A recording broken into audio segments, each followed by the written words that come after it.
Hey, what is up, YouTubers? It is Ron Paul for Liberty coming at you guys with some breaking news. I just got home and I got a chance to check out the results of the Missouri Caucus, and there's absolute chaos going on right now, guys.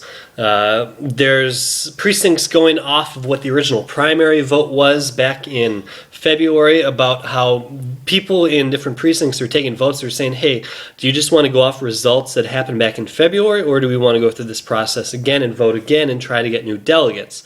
And basically there's a popular vote in Chariton County where these people are just going off of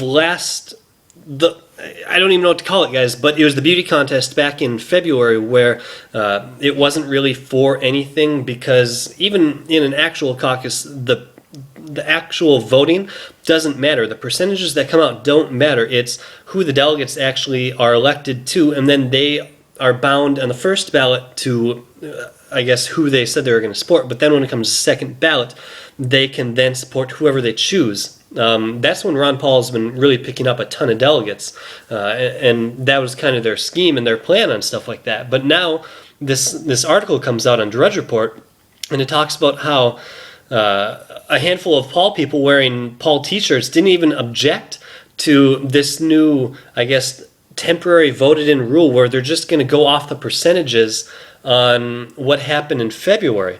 Now, Missouri is a very different state where it's a weird election law where this is the only state that essentially allows voters to take 2 attempts at choosing their favorite candidate.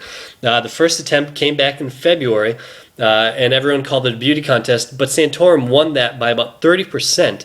Now in Brunswick, it's a town in Missouri, the Republicans decided to hold their caucuses 2 days early, and the first question of the evening was whether to bind delegates to the results of the primary. The measure passed by a wide margin and with no discussion, sending 4 delegates on behalf of Mr. Santorum and none for Romney or Representative Paul or from Texas. So basically what they're saying is this time, this vote doesn't even count, guys. So it's very confusing, and okay, here's what I'm coming up with.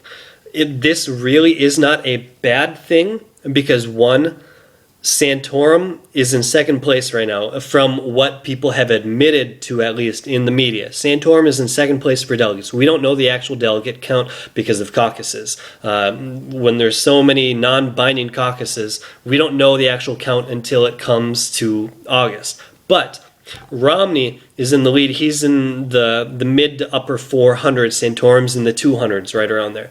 If we get a brokered convention, Ron Paul has the greatest chance of winning. I say this because then all those non-binding delegates can go and vote for Ron Paul. So this is good news and also just kind of really weird and confusing news at the same time. That's why the news article is Chaos in Missouri. And this has never happened before, where people want to just all of a sudden go off of this last election, because Missouri is a very unique state in their voting process. So if you guys have any stories, if any of you guys are from Missouri, please comment on how it was in your precinct, if they did the exact same thing where they wanted to go off of the original vote back in February. If so, and if not, let us know how it went down, because we're all totally in the dark right now, guys. Videos are coming out just randomly, and it's just absolute anarchy and chaos going on right now. So you guys, make sure you thumbs up this video, share it with as many people as you can. We need to find out what actually happened. We need to clear the muddy water, because it is just, as Drudge has called it, chaos right now, you guys. It's all this stuff is new and never happened before, so we need to make sure the information and the truth comes out on what actually was said in each precinct. But you guys, that's all that really mattered to me right now. It's Ron Paul for Liberty. Make sure you guys hit that subscribe button, stay up to date on all the current Ron Paul news and polls. Go Ron Paul. Peace.